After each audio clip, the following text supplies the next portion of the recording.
আসসালামু আলাইকুম প্রিয় বার্সা ফ্যান্স, প্রিয় কুলার্স। আপনাদেরকে কয়েকটা ডেট এবং কয়েকটা ম্যাচ শিডিউল বলি এবং এটা স্প্যানিশ অর্থাৎ বার্সেলোনা যে টাইমে খেলবে বা যে ডেটে খেলবে সেটা অনুযায়ী বলা, আপনারা একদিন অ্যাড করে বাংলাদেশের সাথে মিলিয়ে নেবেন। বার্সেলোনা বনাম ওসাসুনা ম্যাচটা মার্চের 27 তারিখ, বার্সেলোনা বনাম জিরোনা লা লিগার আরও একটা ম্যাচ মার্চের 30 তারিখ। এরপরে অ্যাথলেটিকো বনাম বার্সেলোনা, খুবই কঠিন একটা ম্যাচ বার্সার সামনে অপেক্ষা করছে। অ্যাথলেটিকোর ঘরের মাঠে কোপা দেল রের ফিরতি লেগের খেলা এপ্রিলের 2 তারিখ। বার্সা বনাম রিয়াল বেতিসের হাই ভোল্টেজ একটা ম্যাচ হতে পারে এপ্রিলের 5 তারিখ।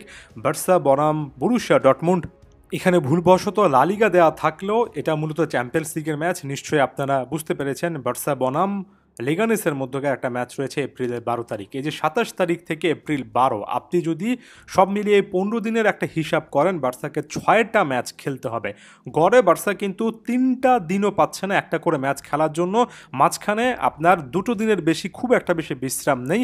ক্লিয়ার কাটভাবে এটা এমন একটা সূচি যেটা নিয়ারলি ইম্পসিবল, যে আসলে পেশাদার ফুটবলে এত সর্বোচ্চ পর্যায়ে এসে এত টানা আসলে ম্যাচ খেলা যায় কিনা সেটা নিয়ে অনেক অনেক অভিযোগ চলছে। যেমন কার্লো আনচেলত্তি অনেকবারই কিন্তু এটা নিয়ে আলোচনা করেছেন এবং বার্সার জার্মান কোচ হান্সি ফ্লিকও ক্লিয়ার কাটভাবে তিনি যে যথেষ্ট বিরক্ত এবং রীতিমতো ক্ষেপে আছেন সেটাও কিন্তু তিনি আকার ইঙ্গিতে ব্যক্ত করেছেন।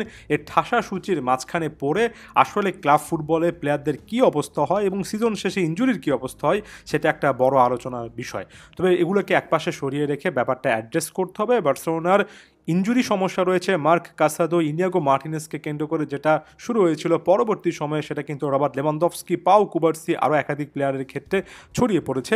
এই মুহূর্তে আসলে এই 15 দিনের মধ্যে 6টা ম্যাচ বার্সেলোনা কীভাবে অ্যাড্রেস করবে, আমার কাছে মনে হয় এই সিজনের সবচেয়ে গুরুত্বপূর্ণ একটা ফ্যাক্টর হতে যাচ্ছে। মাত্র কিছুদিন পর পর এসে ঠাসা সূচিগুলোর কথা বলি। আরও একবার বলছি, কিছু আসলে করার নেই, এখানে প্রত্যেকটা ম্যাচে বার্সার জন্য গুরুত্বপূর্ণ। যেমন ওসাসুনার বিপক্ষে বার্সেলোনার আগের হিসাব নিকাশ মেটাতে হবে। বার্সা এর আগের লেগটা ওসাসুনার ঘরের মাঠে হেরে গিয়েছিল। লা লিগাতে পয়েন্ট টেবিলে শীর্ষস্থান আসলে ধরে রাখতে হবে।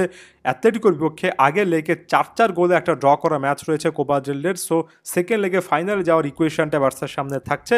তারপরে তো বরুশিয়া ডর্টমুন্ডের বিপক্ষে চ্যাম্পিয়ন্স লিগের ম্যাচই আছে। আমার কাছে মনে হয় প্রত্যেকটা ম্যাচ 1 বাই 1 ধরে একটা অ্যাপ্রোচ নিতে হবে হান্সি ফ্লিকের, এবং কোনো না কোনো জায়গায় তার স্কোয়াডে যে যথেষ্ট বিকল্প নেই, ইনজুরি যে ইস্যু আছে, এখানে তিনি আসলে ভুগবেন এবং এটা আমাকে এই মুহূর্তে ভাবাচ্ছে।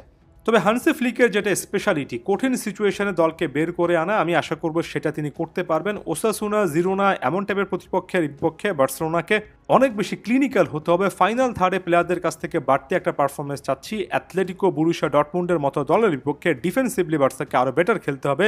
সো ওই জায়গা থেকে ডিফেন্সিভ প্লেয়ারদের কাছ থেকে আরও বেটার কিছু চাইব। এমন সিচুয়েশনে মাঝখানে এর আগেও বলেছি, আরও একবার বলছি, এরিক গার্সিয়া, ফেররান তোরেস এমন টাইপের প্রোফাইলগুলো যারা শুরুর একাদশে সুযোগ পান না, তারা হয়তো বা একাধিক ম্যাচে স্টার্টিং লাইনআপে চলে আসবেন এবং তাদেরকে তারা বদলি হিসেবে নেমে যে পারফরমেন্সটা দিয়েছেন বা দিয়ে চলেছেন সেটা কন্টিনিউ করতে হবে। এবার ফার্স্ট 11-এ থাকলে সেটা কন্টিনিউ করতে হবে। অনেকে আনসু ফাতির কথা বলেন, আনসু ফাতি এই মুহূর্তে হান্সি ফ্লিকের প্ল্যানে সেভাবে নেই, এটা ক্লিয়ার কাটভাবে তিনি ফাতিকে জানিয়ে দিয়েছেন। যদিও ফাতি যে করে হোক বার্সাতেই থাকতে চান, দেখা যাক তার সার্ভিসটুকু সামনের দিনগুলোতে আসলে ব্যবহার করতে পারেন কিনা হান্সি ফ্লিক। আরও একটা জিনিস যেটা আসলে ফুটবলের প্রথাগত সিস্টেমে খুব একটা বেশি সাম্প্রতিক সময়ে যায় না, তবে হান্সি ফ্লিক সেটা চেষ্টা করতে পারেন, সেটা হচ্ছে তার কি প্লেয়ারদেরকে ম্যাচের মধ্যে 30-40 কিংবা একটা হাফ দেওয়া, অর্থাৎ একটা হাফে তার কি প্লেয়ার যেমন লামিল ইয়ামাল, লেভানডফস্কি, রাফিনা এদেরকে খেলানো, অন্য একটা হাফে বাকি প্লেয়ারদের উপর নির্ভর করা, এবং এই ক্ষেত্রে যে হাফে এই কি প্লেয়াররা খেলবেন সেই হাফটাতে বার্সা যাতে করে রেজাল্টটা কাছাকাছি রাখতে পারে সেটার একটা চেষ্টা করা।